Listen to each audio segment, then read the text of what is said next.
Friends, সকল দাদা ও ভাইদেরকে জানাই আমার তরফ থেকে শুভ রাখি পূর্ণিমার অনেক অনেক শুভেচ্ছা। তো এতক্ষণ টাইটেল আর থাম্বনেল থেকে বুঝতেই পেরেছো যে ভিডিওটা কিসের উপরে হচ্ছে। চলো আমি এখান থেকে ভিডিওটা শুরু করি।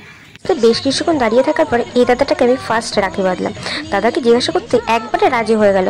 তারপর আমি রাখি বাঁধার পর দাদাটা আমাকে একটা ছোট্ট উপহারও দিয়েছে। সত্যি দাদাটা খুবই ভালো। আর তোমার সম্পর্কে সত্যি আমার কিছু বলার নেই যে তুমি এত ভালো, কি বলবো। তুমি রাখি বাঁধার নাম শুনে আগে আমার জন্য একটা চকলেট নিয়ে এসে তারপর আমার হাত থেকে রাখি বাঁধলো। খুব খুব ভালো লেগেছে। থ্যাংক ইউ সো মাচ দাদা। সবাই সবার ভাই দাদাকে রাখি পরিয়েছে, তবে আমার মনে হয় যে রাস্তায় যতক্ষণ বেরিয়েছে এই মানুষগুলোর মুখের হাসিগুলো দেখতেই সত্যিই খুব ভালো লাগে। এরা অল্পতেই সত্যিই খুব খুশি হয়ে যায়। এই দাদাটা অল্পতে অনেক খুশি হয়েছিল। জানি সবাই ভিডিও পছন্দ করে না, কিছু মানুষ আছে খুব সুন্দরভাবে বলে দেয় না ভিডিও করতে হবে না, আবার কিছু মানুষ অনেক খারাপ কথাও বলে। ছাড়ো তাদের কথা আর কি বলবো। তো আজ এই ভাইটাকে দিয়ে আমি ভিডিওটা শেষ করছি। যদি ভিডিওটা ভালো লেগে থাকে একটা লাইক, কমেন্ট আর আমার চ্যানেলটাকে সাবস্ক্রাইব করতে ভুলবে না। দেখা হচ্ছে নেক্সট কোনো ভিডিওতে। টাটা।